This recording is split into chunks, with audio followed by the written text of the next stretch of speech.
Warahmatullahi wabarakatuh. Waalaikumsalam.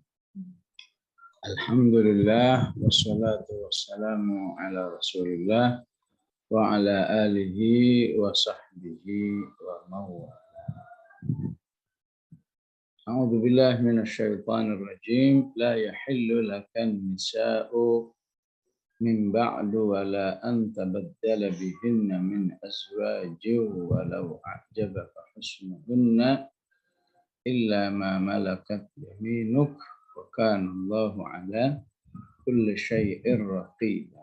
Shadaqallahul azim. Bahasan kita surat Al-Ahzab ayat 52 ya. Dan seterusnya insyaallah. Jamaah rahimakumullah, kembali Allah mengingatkan kita bahwa posisi Rasulullah Sallallahu Alaihi Wasallam dalam kehidupan orang-orang beriman harus terpahami dan tersikapi secara integral. Diawali dengan keyakinan dan sikap bahwa Rasulullah adalah atau Muhammad adalah utusan Allah sebagai pintu gerbang masuk Islam. Asyhadu an la ilaha illallah wa asyhadu anna Muhammadar Rasulullah. Surat Al-Ahzab mengajarkan kepada kita jangan sebatas ini. Ini yang masih umumnya di masyarakat. Yang penting saya sudah bersyahadat Muhammad adalah utusan Allah, selesai. Ya. Maka di surat Al-Ahzab ini mengingatkan bahwa dia adalah pemimpin dalam kehidupan kaum muslimin. Bukan sekedar status. Ya. Statusnya utusan Allah, titik, sudah. Ya. Tapi setelah itu harus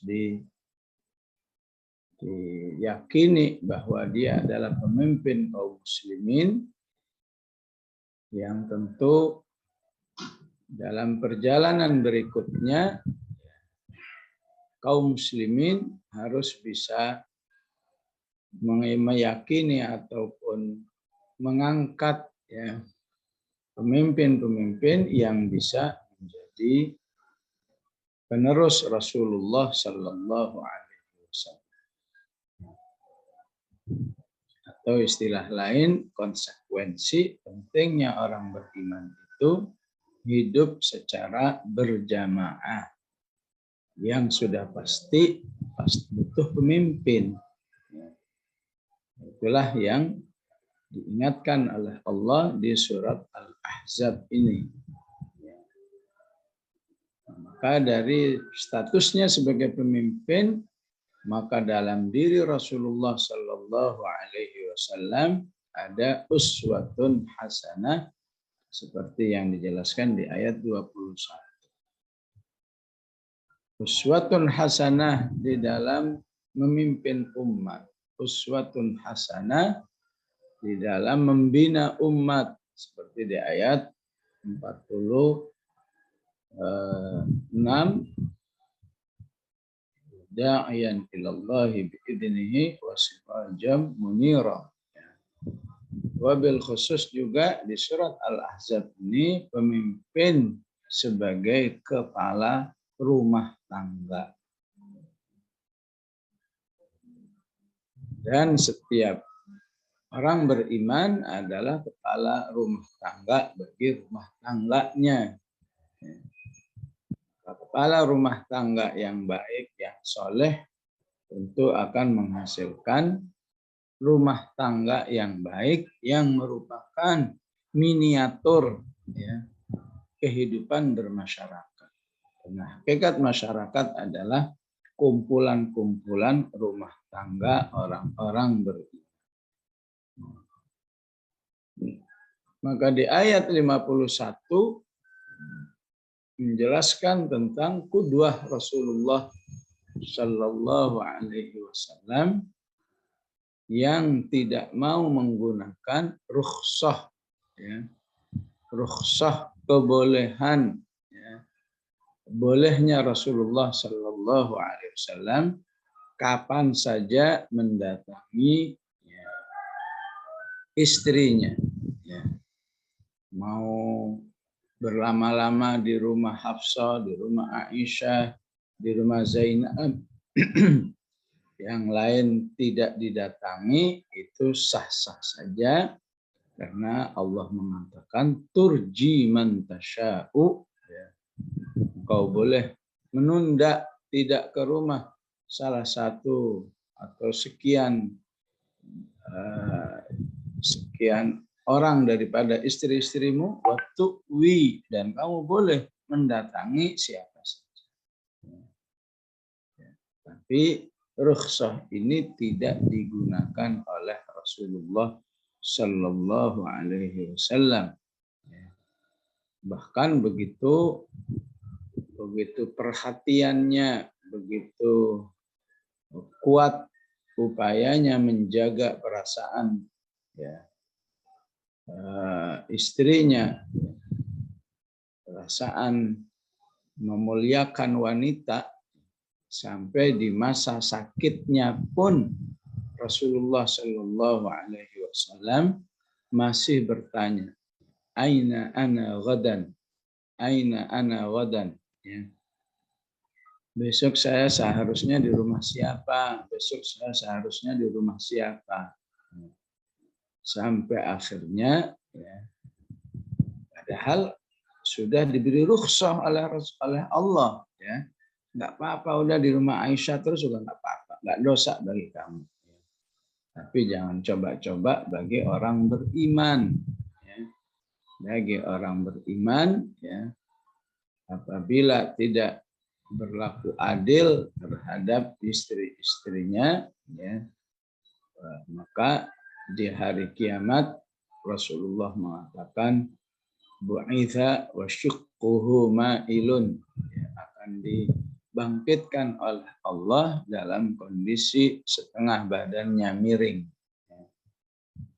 Jadi semacam lumpuh, ya.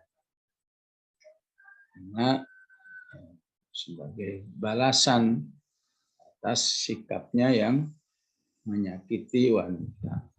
Ya, tentu di sini berlaku pertaubatan, berlaku pemaafan bagi seorang istri yang mungkin dulu diperlakukan tidak adil.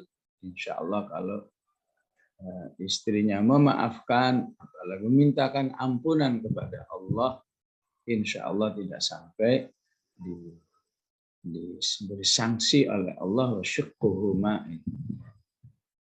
Jadi Rasulullah Shallallahu Alaihi Wasallam sampai mengatakan aina ana ghadan, besok saya di rumah siapa, sehingga istri-istri Rasulullah Shallallahu Alaihi Wasallam sudah merasa cukup betapa Rasulullah Shallallahu Alaihi Wasallam itu sangat perhatian dan tidak ingin menyakiti siapapun daripada istrinya, sehingga mereka bersepakat, ya Rasulullah, kami rela, kami ridho, ya, di masa sakitmu ini engkau terus di rumah Aisyah saja, ya.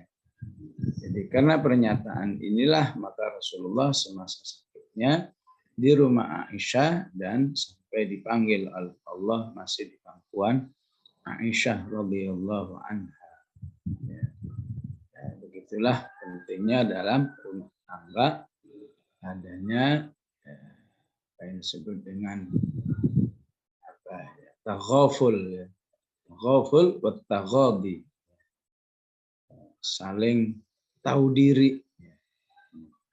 Suami bersemangat ingin berbuat sebaik-baiknya, istri tidak melakukan, tidak bersikap aji mumpung. Mumpung suami saya ini perhatian, ya udah di rumah saya, ya. Enggak juga begitu. Jadi masing-masing. Jadi sampai dalam kondisi yang terbatas ini Rasulullah mencontohkan maka peluang-peluang amal soleh di dalam kehidupan rumah tangga itu harus betul-betul dihidupkan. Paling tidak Rasulullah mendapat niat yang baik untuk membahagiakan istrinya, dan istrinya pun mendapat pahala karena niat baiknya mengikhlaskan Rasulullah terus berada di rumah Aisyah radhiyallahu anha. Jadi dalam kenyataannya sikap Rasulullah itu ya, dzalika adna an taqarra a'yunuhunna, membahagiakan para istri itu, wala yahzanna, tidak membuat para istri itu sedih. Wa yardaina bima ataitahunna kulluhun, dan merasa puas, ridha terhadap apa yang telah diberikan oleh Rasulullah Sallallahu Alaihi Wasallam, dan sifatnya yang materi maupun imateri. Wallahu ya'lamu ma fi qulubikum, dan Allah mengetahui isi hati kalian. Ya. Betapapun hanya sebuah niat-niat yang baik belum dilaksanakan, Allah tahu dan Allah akan memberi balasan terhadap niat-niat baik manusia itu terhadap pasangannya masing-masing.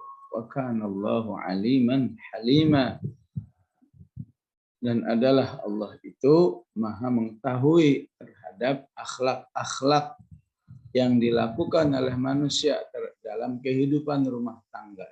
Halim, Allah sangat mudah mengampuni bagi yang selalu ingin berusaha lebih baik lagi dalam kehidupan rumah tangga.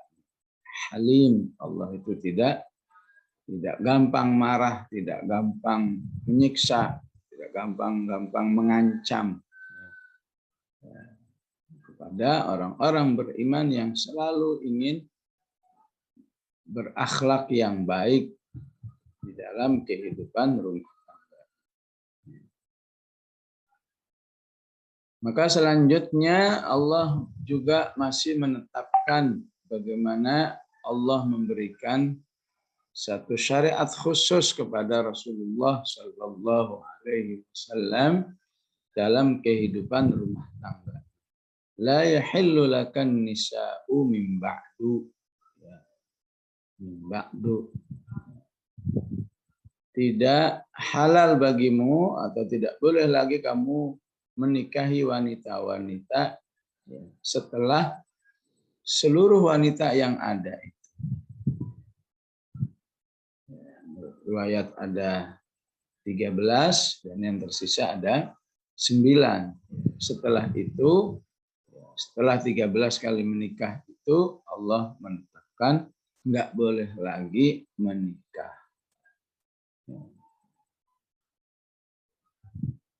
Min ba'du.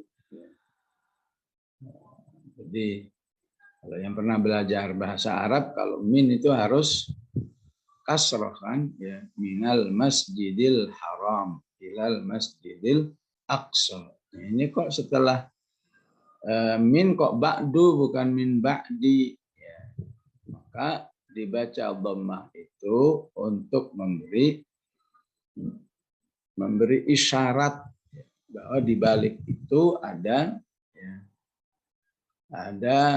penjelasan yang tidak diungkap, penjelasan yang implisit.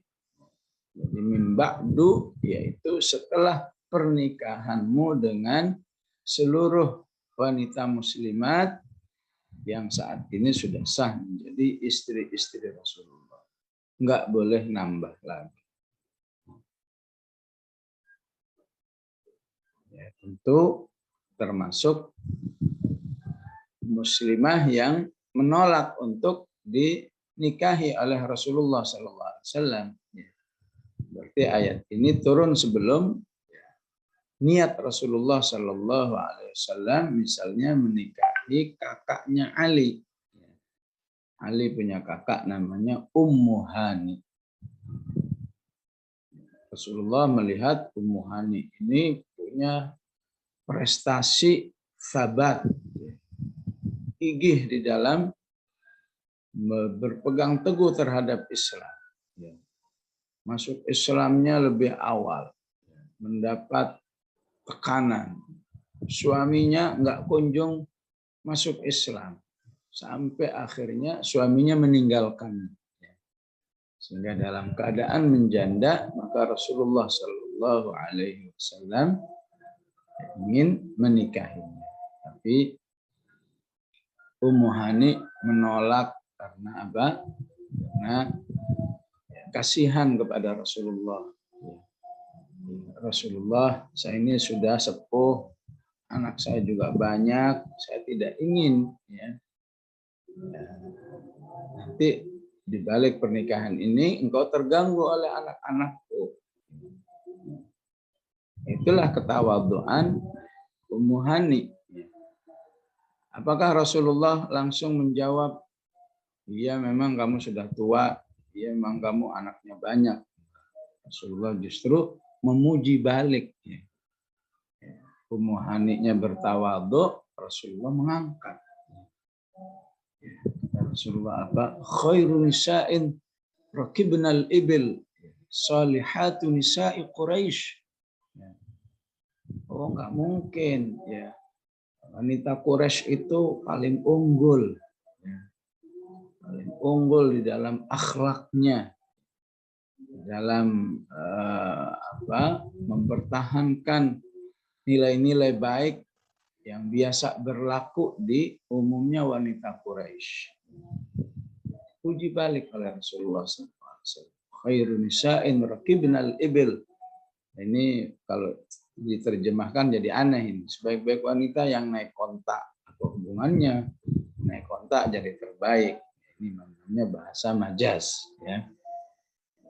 Sebaik-baik wanita Quraisy, wanita Quraisy itu umumnya baik karena mereka wanita-wanita yang selalu mampu mempertahankan nilai-nilai kebaikan yang sudah tertanam di dalam kehidupan masyarakat Quraisy. Ya. Dikatakan Rasulullah ar'ahunna atau ahnahunna liwaladin saghirin fi dzati yadi. Wa ahnahunna kemudian wa ar'ahunna li zaujin. Quraisy itu memiliki keunggulan dua. Dia sangat sayang kepada anaknya dan sangat sayang kepada suaminya. Tentu peristiwa ini mirip seperti di ayat yang ke-50 ya. Bahwa Rasulullah Sallallahu Alaihi Wasallam boleh menikahi wabanati ammika, anak-anak dari pamanmu, itu anaknya Abu Talib. Tapi ketika mau dinikahi, Ummu Hani-nya menolak. Karena kondisi dirinya namun tetap Rasulullah memujinya. Ya.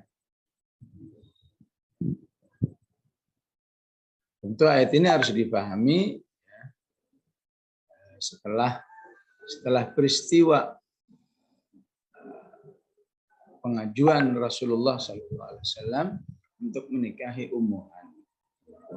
Maka setelah itu Allah melarang Rasulullah untuk menikah lagi dengan wanita siapapun.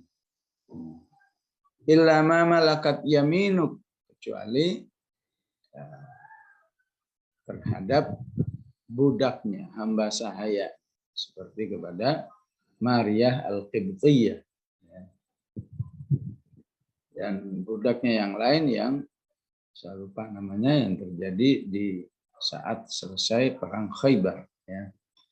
Wa kana Allahu ala kulli syai'ir raqiba, dan adalah Allah itu terhadap segala sesuatu raqiba, selalu mengawasi. Jadi bahasa kasarnya, awas ya kamu melakukan pelanggaran terhadap penjelasanku ini. Saya akan terus mengawasi. Ya.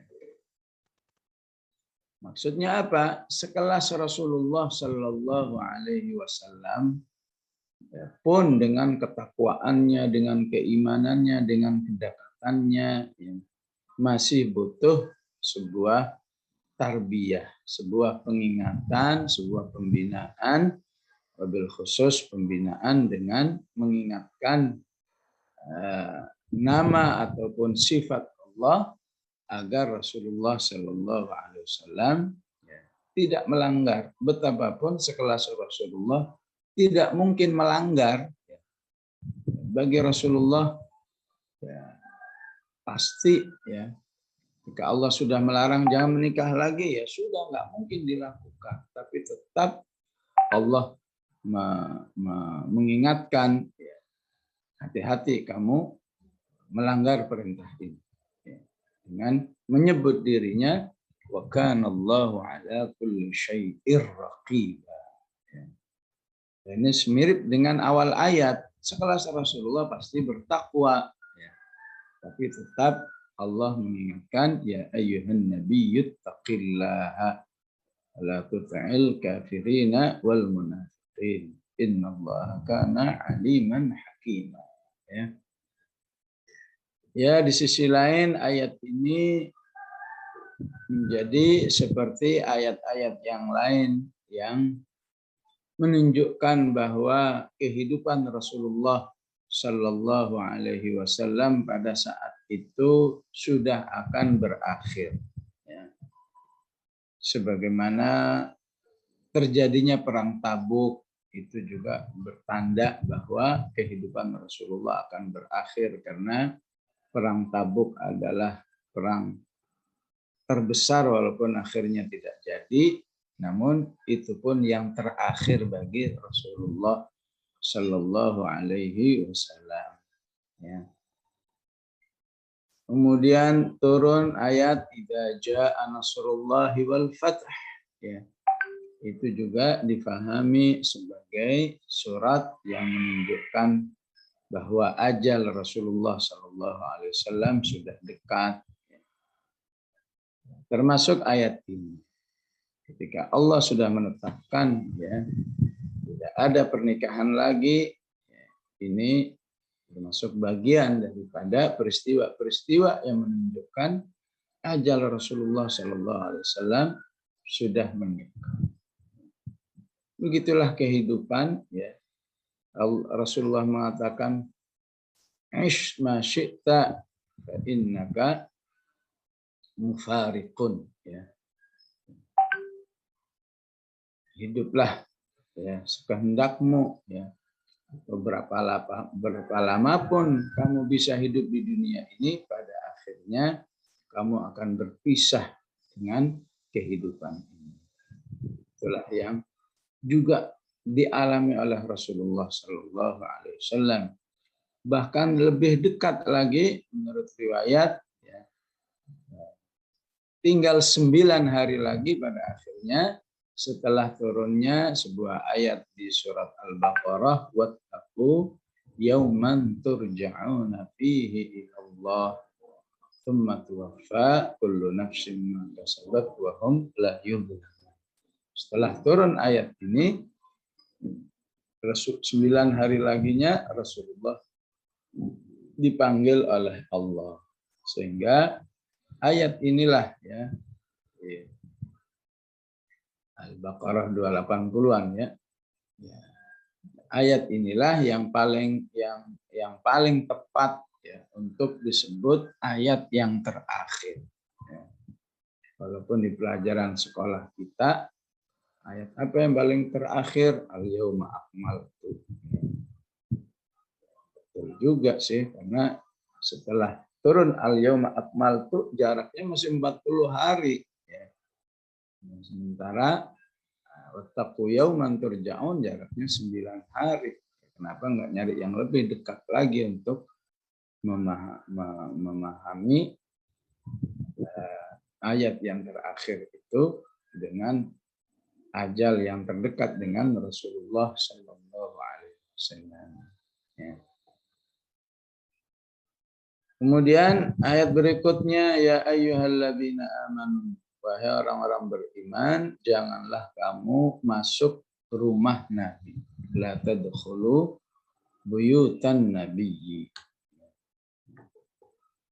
Inilah yang saya jelaskan tadi, ya, bahwa para sahabat betul-betul meyakini atau menyikapi interaksinya dengan Rasulullah Shallallahu Alaihi Wasallam itu dengan interaksi yang sangat bervariasi.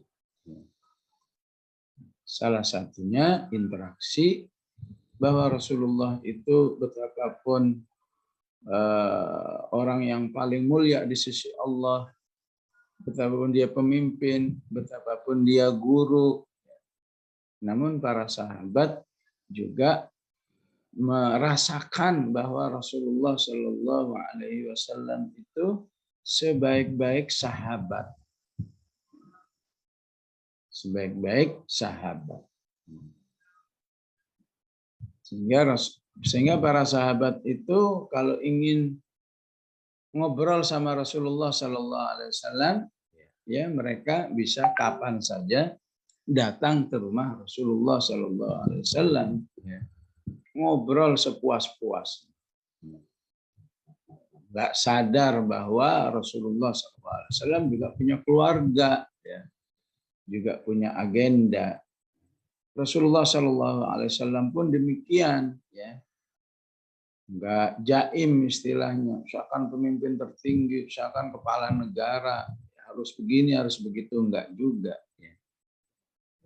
Maka Rasulullah pun menempatkan rumahnya itu adalah rumah umat, ya. Dan buyut Rasulullah, rumah Rasulullah Shallallahu Alaihi Wasallam sebagai orang yang termulia di sisi Allah, bahkan di semua kalangan anbiya, buyutnya itu, rumah-rumahnya itu ibaratnya sebuah kamar-kamar saja. Kamar itulah yang berfungsi sebagai tempat istirahatnya, ruang tamunya, semuanya di kamar itu. Ya. Sehingga di tempat lain, di ayat, di surat yang lain disebut dengan surat Hujurat. Hujurat artinya kamar, namun maksudnya adalah rumah Rasulullah Sallallahu Alaihi Wasallam.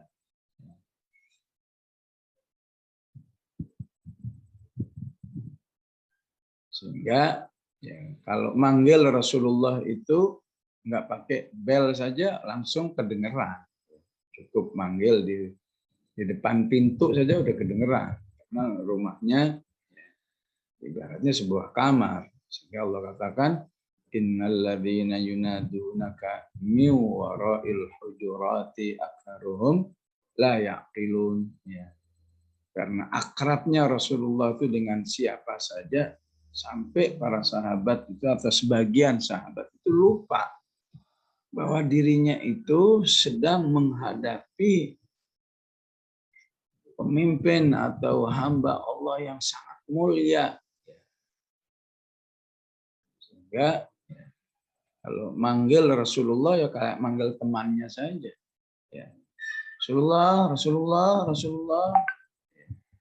Maka Allah mengajari, yang kamu panggil itu ya manusia yang sangat mulia di sisi Allah, jangan teriak-teriak begitu. Ya. Kalau kamu manggil Rasulullah kayak manggil temanmu sendiri, itu bukti bahwa kamu belum cerdas. Ya. Belum cerdas secara akhlak. Innalladzina yunadunaka min wara'il hujurati aktsaruhum la yaqilun. Akhirnya para sahabat dengan turunnya surat Al-Hujurat itu lebih berhati-hati, ya, lebih bersikap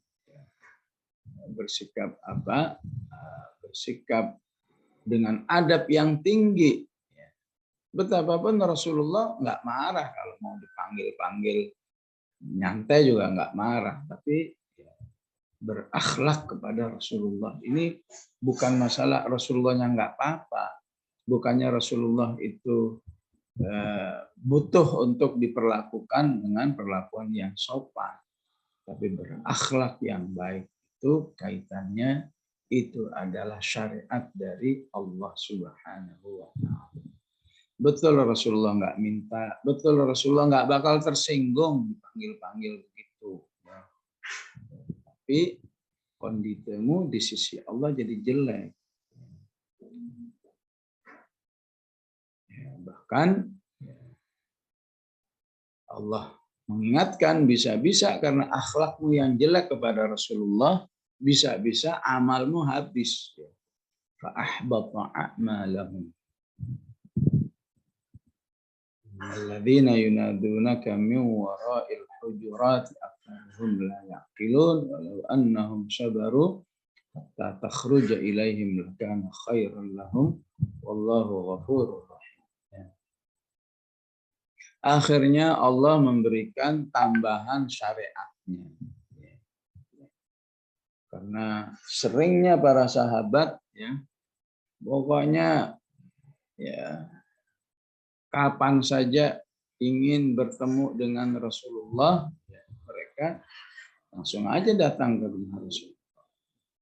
Maka Allah menambah syariat. Ya. Ini ya, siapa yang ingin datang kepada Rasulullah, ya, maka ibaratnya dia harus beli tiket dulu. Ya, pakai tiket, ya. Beli karcis dulu. Ya. Caranya gimana? Berinfak kepada kaum muslimin.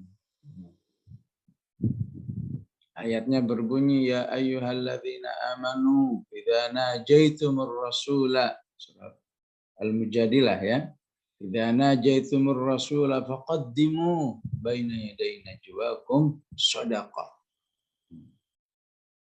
Sampai para sahabat itu ada yang merasa ya Allah gitu aja pakai bayar tiket dulu istilahnya. Ribet amat ya. Ditegur oleh Allah, "Aashfaqtum an tuqaddimu baina yaday najwakum shadaqat wa idh lam taf'alu wa taballahu 'alaikum fa aqimus salata wa atuz zakat." Sehingga dari ayat ini bagaimana Ali bin Abi Thalib yang notabene anaknya sendiri, anak nantu istilahnya, ketika akan bertemu dengan Rasulullah, bersedekah dulu. Sedekah baru dia bisa bertemu dengan Rasulullah Sallallahu Alaihi Wasallam. Tidak sampai satu hari ayat ini dimansuh. Ya. Itu bisa jadi manusia merasa jadi masalah. Ini ayat apa-apaan sih? Baru juga setengah hari udah dimansuh. Kalau memang tidak untuk dilaksanakan, ya jangan diturunkan istilahnya. Allah nggak mau diatur-atur oleh manusia. Kata Allah, terserah saya. Saya ini raja alam semesta. Mau saya turunkan kayak mau saya nggak turunkan itu terserah saya.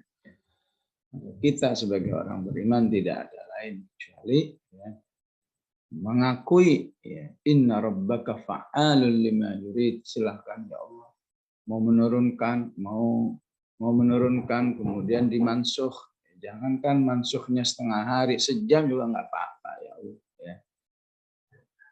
Ternyata apa? Ternyata tujuannya adalah untuk menguji hati orang-orang beriman. Maka dalam tafsir itu contohlah Ali bin Abi Thalib. Pokoknya kalau sudah dari Allah, mau logis mau enggak, udah langsung bersedekah. Ketemu dengan Rasulullah, walaupun itu ayah sendiri ataupun mertua, tetap bersedekah. Sementara sebagian sahabat merasa asfaqtum, ya, merasa agak sayang gitu ya, masa gitu aja bersedekah. Ya, akhirnya mansukh oleh Allah Subhanahu wa Ta'ala. Jadi begitulah suasana kehidupan para sahabat ya, dengan Rasulullah Shallallahu Alaihi Wasallam. Ya. Begitu akrabnya, begitu apa istilahnya, egaliternya, ya, nggak ada sekat-sekat, ya. Tapi di ayat ini, di ayat 53 ini, di Al-Hujurat, di Al-Mujadilah, ya, bukan berarti kamu tidak bersikap sopan dengan Rasulullah Shallallahu Alaihi Wasallam. Betul, Rasulullah memang begitu orangnya. Tapi kamu harus tahu diri. Harus tahu diri. Memang Rasulullah nggak menuntut, Rasulullah nggak akan tersinggung, nggak bakal sakit hati. Ya. Tapi kamu tahu diri sebagai orang beriman, di hadapanmu ini adalah manusia yang sangat mulia di sisi Allah. Ya, bahkan ayat-ayat di atas 50, 51 itu dipahami oleh para istri-istri Rasulullah, termasuk khususnya Aisyah radhiyallahu anha, ya, istilahnya berdecak kagum. Biasanya kalau kita kagum kan pakai cet, ya, gitu ya. Luar biasa Allah itu membela dirimu wahai Rasulullah Sallallahu Alaihi Wasallam. Ma'ara rabbaka illa sara'a fi hawak, kata Aisyah. Luar biasa Allah itu sayangnya kepada. Ya. Sehingga kalau Allah aja begitu sayang kepada Rasulullah, masa kita nggak mau sayang kepada Rasulullah Sallallahu Alaihi Wasallam. Ya. Dan sayangnya kita kepada Rasulullah itu kembali kepada sunnahnya. Sayangnya kita kepada Rasulullah itu banyak bersolawat. Dan nanti secara khusus memang dibahas pentingnya bersolawat kepada Rasulullah di ayat 56. Ya ayyuhalladzina amanu sallu alaihi wa sallimu taslima. Ini yang penting ini ya. Yang bukti sayang kita kepada Rasulullah itu yang penting adalah menjalankan sunnahnya sebanyak mungkin. Apa saja yang dilakukan oleh Rasulullah laksanakan, bersolawat, itu sudah selesai. Adapun dalam kehidupan umat ada tambahan istihad, ya boleh-boleh saja. Tambahan istihadnya apa? Kalau Rabiul Awal, ayo kita melakukan peringatan Maulid Nabi besar Muhammad Sallallahu Alaihi Wasallam. Ya boleh-boleh saja. Tujuannya apa? Untuk mengingatkan umat agar melaksanakan dua hal tadi, menjalankan semua sunnahnya dan bersalawat kepada Rasulullah Sallallahu Alaihi Wasallam. Kalaupun tidak melakukan, selama dua hal ini sudah dilaksanakan, sudah cukup. Ya. Tanpa kita ikut-ikutan berpolemik, cukup ramai di medsos ya. Harus bermaulid, enggak boleh bermaulid. Maka kita harus berada dalam sikap yang tawassut, sikap pertengahan, ya, yang mau mengadakan apabila tujuannya supaya lebih cinta kepada Rasulullah, ya insya Allah baik. Yang enggak mengadakan juga jangan dituduh, wah berarti kamu itu enggak cinta kepada Rasulullah. Ya, hanya karena enggak mengadakan maulid. Padahal siapa yang lebih menunjukkan tidak cinta kepada Rasulullah, ya, seseorang yang enggak sholat berjamaah, misalnya. Seseorang tidak menutup auratnya, misalnya. Seseorang yang tidak mau membaca Quran, misalnya. Ini tidak. Enggak mungkin hanya terbayar dengan mengadakan maulid. Ini enggak sekian banyak syariat Rasulullah enggak dilakukan, tapi merasa wah saya sudah cinta Rasulullah karena saya sudah bermaulid Nabi, itu juga tidak benar. Ya. Maka inilah ruh yang dijelaskan oleh para ulama di dalam memahami ayat ke-53. Di satu sisi memang Rasulullah itu sangat egaliter, sangat akrab dengan para sahabatnya, tapi Allah tidak ingin para sahabat itu tidak menjalankan adab-adab. Salah satu adabnya, hendaklah kamu izin kalau mau bertandang atau bertamu ke rumah Rasulullah. Inilah yang dimaksud dengan ya ayyuhalladzina amanu la tadkhulu buyutan nabiyyi illa ayyudzana lakum. Kecuali ya, kamu diizinkan.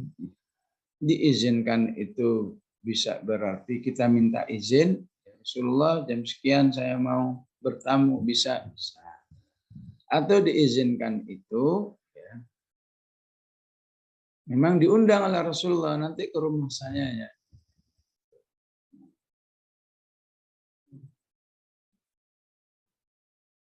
Ila ta'amin ghayra nadhirina inahu. Terutama para sahabat itu kalau ke rumah Rasulullah ya seakan tahu jadwalnya, hafal jadwal. Allah alam riwayatnya seperti apa ya. Tapi maksudnya begini ya.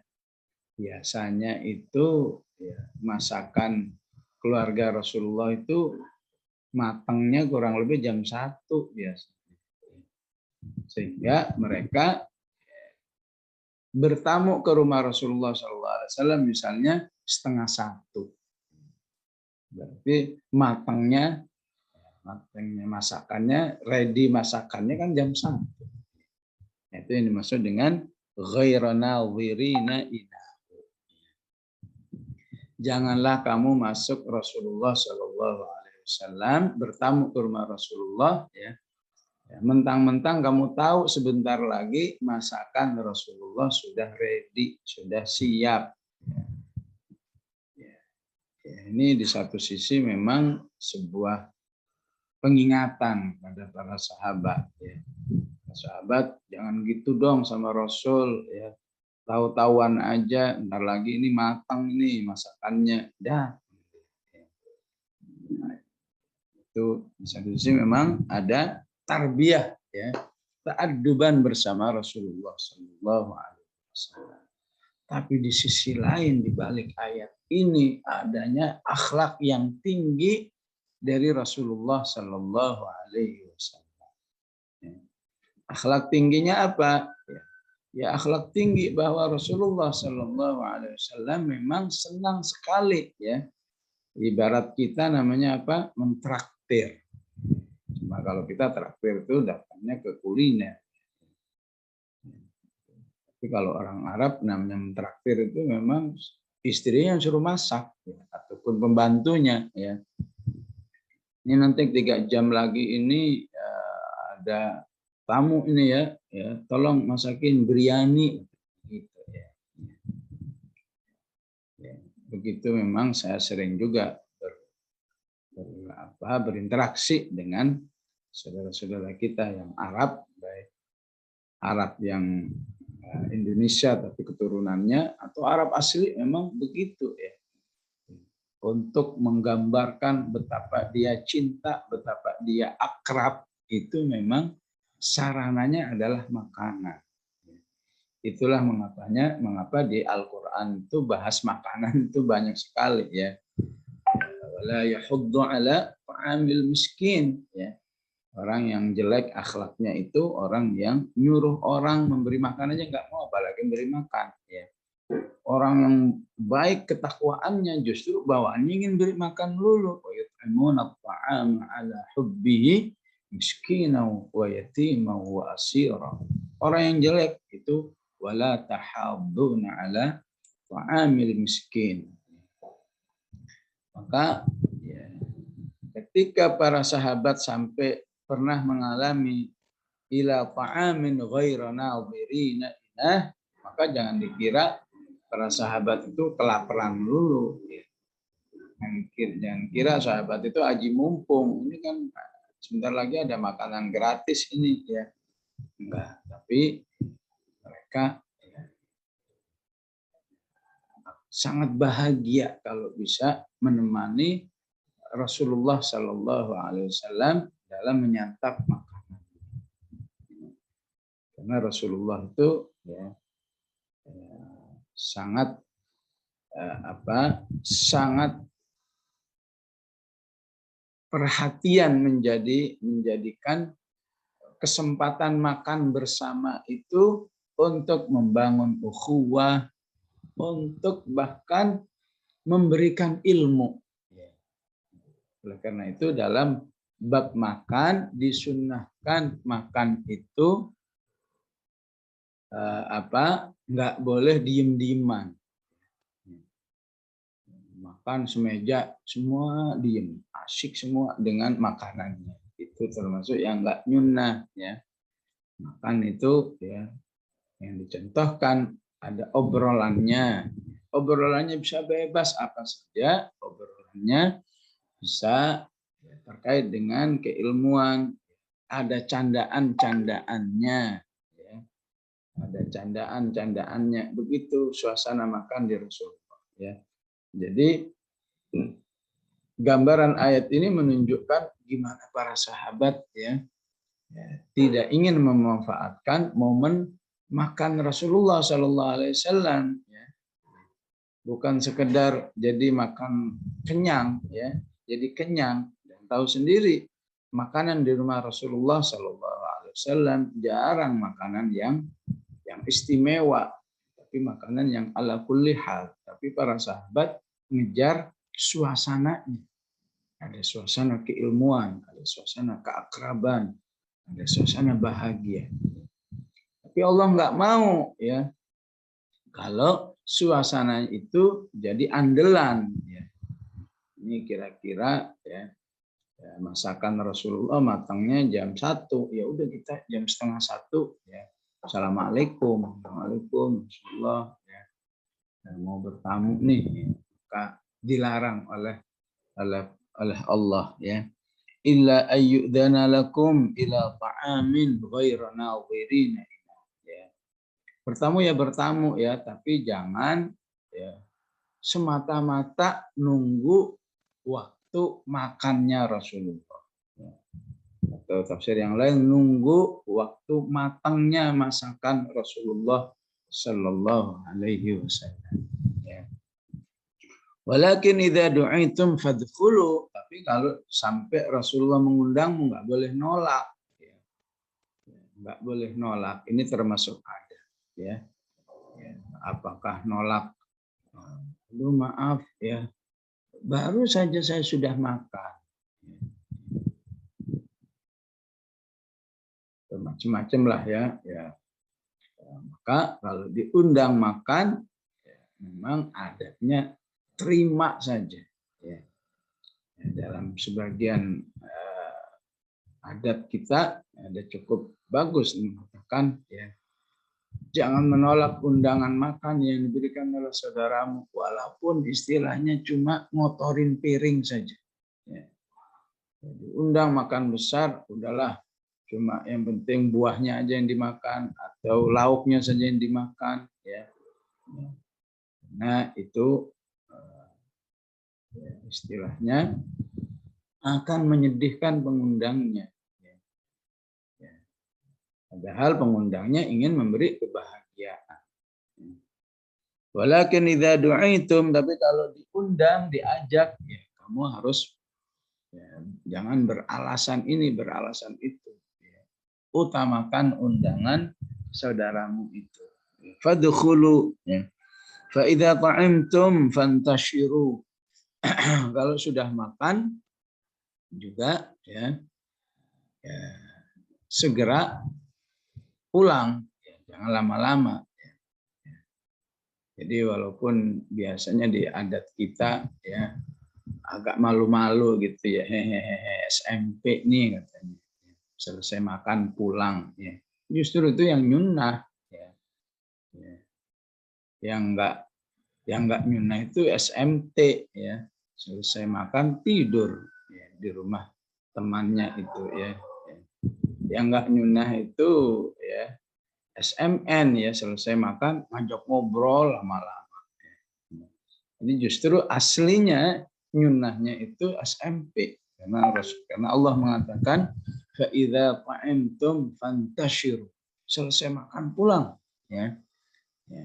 Wala musta'nisina li hadits, jangan selesai makan kamu keasikan ngobrol.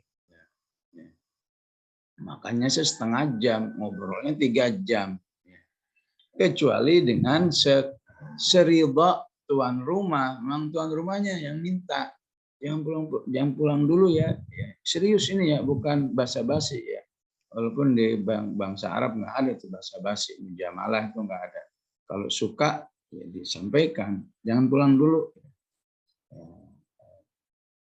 Atau selesai makan kita pulang ya, kita bubar. Itu biasa ya. Kalau kita ngomong gitu kira-kira apa? Musir nih. Ya. Padahal memang asli syariatnya begitu. Kalau diundang makan, selesai makan ya pulang.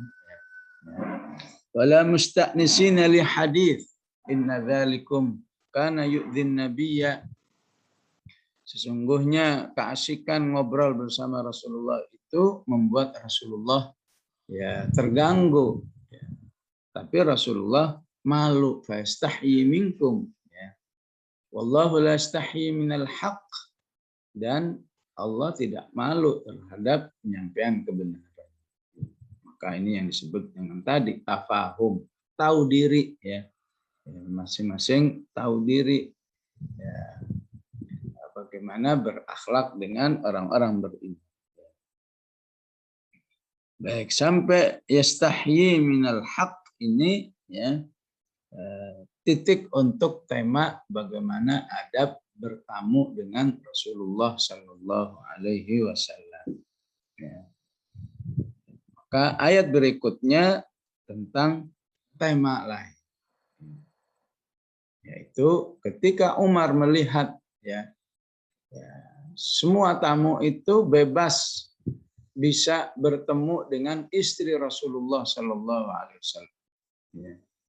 Yang soleh, yang nggak soleh, kapan saja bisa bertemu dengan istri Rasulullah. Maka Umar usul kepada Rasulullah, ya Rasulullah gimana kalau bertemu dengan istri-istrimu, ya kaum muslimin itu ya, cukup menemuinya di balik hijab, nggak langsung tatap muka.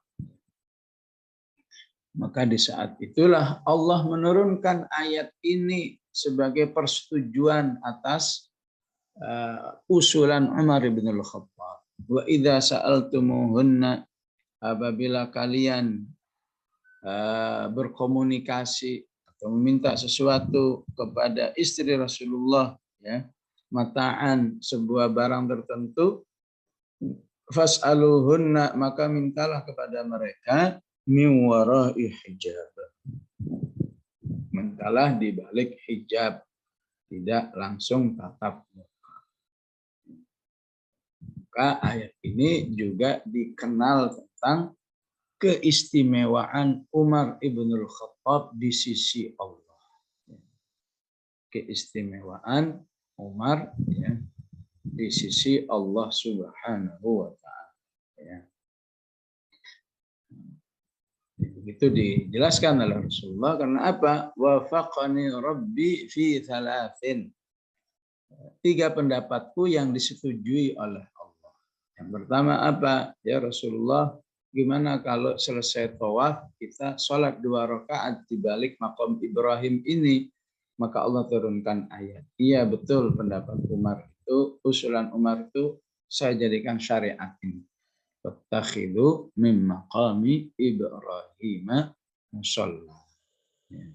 Jadikan maqam Ibrahim itu sebagai syariat salat sunat tawaf. Salat tawaf jangan langsung kabur ya. Salat sunat dulu di belakang maqam Ibrahim. Ya, tentu zaman dahulu jamaahnya masih sedikit sehingga bisa.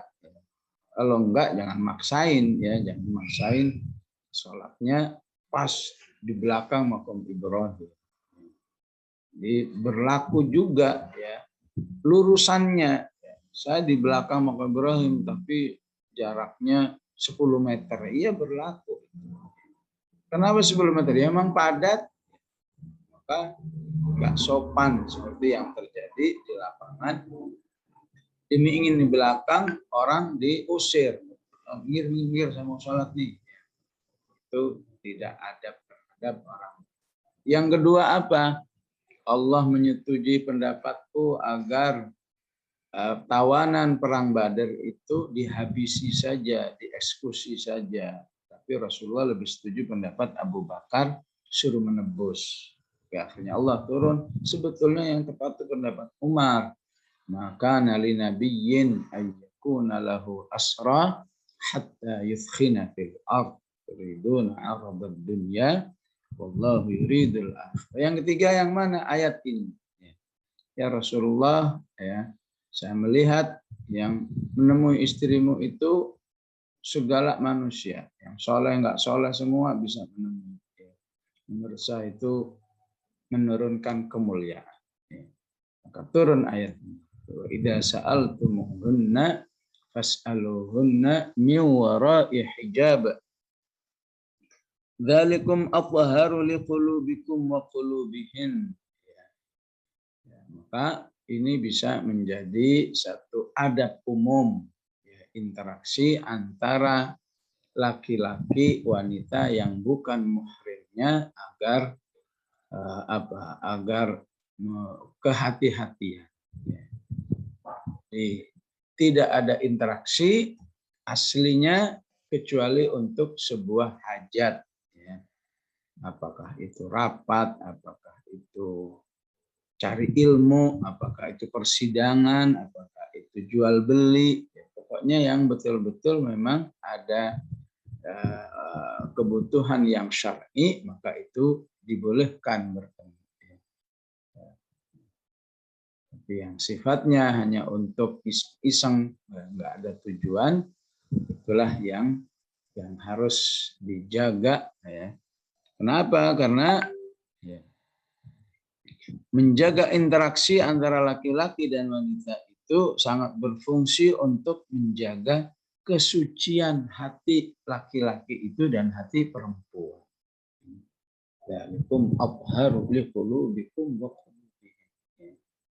Jadi ayat ini disyariatkan oleh Allah. Tujuan ini atharu liqulubikum wa qulubihin itu dalam sebuah kondisi untuk istri-istri Rasulullah yang udah pasti beriman, bertakwa, berakhlak.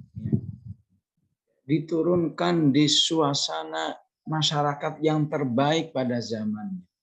Tapi masih saja Allah menjelaskan pentingnya menjalankan adab interaksi antara laki-laki dan wanita ini harus betul-betul dijaga kesucian hatinya. Bagaimana dengan diri kita saat ini? Bagaimana dengan zaman kita saat ini? Jadi sangat tidak tepat orang-orang yang menilai jika terlalu berhati-hati dengan istilah lebay amat sih kamu ini, ya nggak apa-apalah begini begitu, ya. Termasuk lagian kan itu sudah ibu-ibu dan nenek-nenek, ya. Mau ngapain lagi sih, nggak ada begitu, ya. Syariatnya tetap syariat dengan tujuannya bahwa di dalam interaksi laki-laki dan perempuan itu harus ada kehati-hatian supaya menjaga kesucian hati. Dzalika athharu liqulubikum wa qulubihin. Dan kesucian hati itu modal utama di dalam beramal soleh.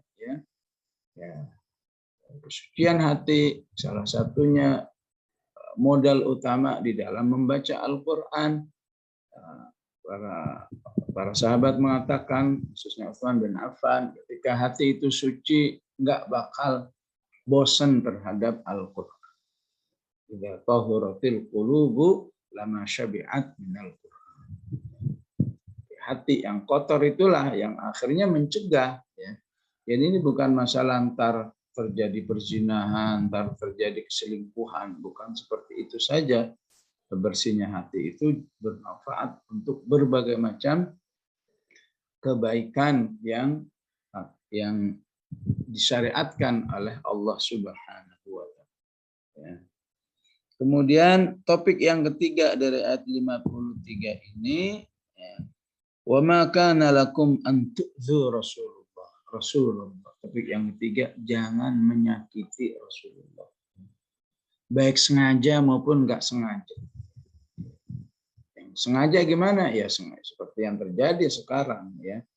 Apakah bikin karikatur menjelekkan Rasulullah, atau Allah aja sangat sayang kepada Rasulullah. Ada manusia ya yang sangat jahat seperti itu. Apakah menyebut Rasulullah dengan sebutan-sebutan yang menghinakan ya. Ternyata ayat seperti ini ya, sepanjang zaman, sudah 14 abad Rasulullah itu dikuburnya, masih aja ada manusia-manusia yang ingin menyakiti Rasulullah. Ada yang nggak sengaja. Nggak sengaja itu apa? Manusia yang tidak suka dengan Al-Quran. Suruh baca nggak mau, suruh ini nggak mau, suruh belajar nggak mau. Ketahui bahwa itu membuat sedihnya Rasulullah SAW. Ya.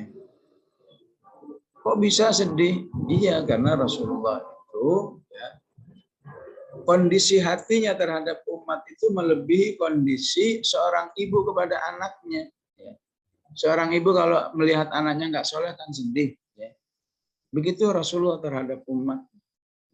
Kalau melihat umatnya nggak soleh itu sedih. Hadis Mi'raj ya menjelaskan seperti itu ya, karena sayangnya Rasulullah. Jadi sedihnya Rasulullah kalau melihat umatnya ini enggak hidup dengan Al-Quran. Rasulullah merasa ya, umatnya itu tidak punya akses terhadap rahmat Allah yang sangat luar biasa. Ya, Al-Quran banyak rahmat, tapi kok umatku itu tidak mendapat rahmat dari Al-Quran ini. Maka suasana sedihnya Rasulullah ini diungkapkan di Al-Furqan ayat 30. Qala Rasul ya Rabbi inna qaum takhadhu hadzal Qur'ana mahjura. Sehingga siapa saja yang selalu berusaha bersama Al-Quran itu berarti membahagiakan Rasulullah. Bahkan saya yakin lebih bahagia Rasulullah itu melihat umatnya yang sibuk dengan Al-Quran ya, daripada yang sibuk dengan maulid tapi nggak mau baca Quran. Yang penting maulid udah selesai. Karena itu tidak pernah terrekomendasi dari Rasulullah. Tapi kalau sebuah ijtihad bolehlah. Apalagi yang berusaha membuat umat juga senang dengan Al-Quran. Sebagai zakat dirinya. Saya bisa rajin bersama Al-Quran, saya senang dengan Al-Quran, saya mau Al-Quran. Ini semata-mata pertolongan Allah, bukan karena saya yang hebat, bukan karena saya yang unggul daripada yang lain. Ini pertolongan Allah, saya tidak ingin pertolongan Allah ini hanya pada saya, maka dia sebarkan. Dia ingin semua orang, ayo semua orang menghafal, semua orang baca, semua orang belajar. Maka nggak terkira lagi bagaimana bahagianya Rasulullah. Ternyata ada umatnya yang mengikuti jejaknya, ingin menjadikan semua umat kembali kepada Al-Quran. Jadi menjadi upaya membahagiakan Rasulullah yang double. Dirinya bersama Al-Quran sudah bahagia, dirinya yang mengajak umat kembali kepada Al-Quran, itu berarti meneruskan dakwah Rasulullah Sallallahu Alaihi Wasallam. Itu topik yang ketiga. Wa makana lakum an tu'dzu Rasulullah. Ya. Bahkan ada topik yang keempat. Walaupun topik keempat ini tidak pernah dilakukan oleh siapapun, tapi tetap hukum. Wala antankihu azwajahu min ba'dihi abada. Dan tidak boleh menikahi istri-istri Rasulullah Sallallahu Alaihi Wasallam sepeninggalnya selama-lamanya. min ba'dihi abada. Ya. Inna dzalikum kana 'indallahi 'azima. Sungguhnya melakukan hal ini di sisi Allah adalah dosa yang besar, pelanggaran yang besar. Tidak menghargai istri Rasulullah Shallallahu Alaihi Wasallam. Tentu ini kekhususan, tidak berlaku bagi umat. Ya. Adapun bagi umatnya bisa jadi sebuah amal soleh, ya. Orang yang menikahi misalnya janda temannya, janda saudaranya, ya, disebut oleh Rasulullah as-sa'i 'alal armalati kal jihad, ya. Orang yang membantu wanita muslimah yang dalam status kejandaannya itu seperti amal soleh berjihad di jalan Allah Subhanahu wa Ta'ala. Ya, betapapun ini teorinya, ataupun kenyataannya kita masih harus bersabar, ya. Nggak semudah itu. Ya. Nah, ada lembaga keislaman yang baru menjelaskan saja, langsung dibully habis di medsos, ya. Seakan-akan ini memang lembaga yang begini, yang begitu. Itulah umat kita. Padahal penjelasannya menikahi wanita muslimah yang sudah lama tidak bersuami, apalagi dalam kondisi pandemi ini, hidupnya semakin banyak bebannya, tapi umat belum siap, umat masih jauh dari nilai-nilai kebenaran, sehingga justru menjadi kontraproduktif. Baik, qulu qouli hadza wa astaghfirullahal azim. Wassalamualaikum warahmatullahi wabarakatuh.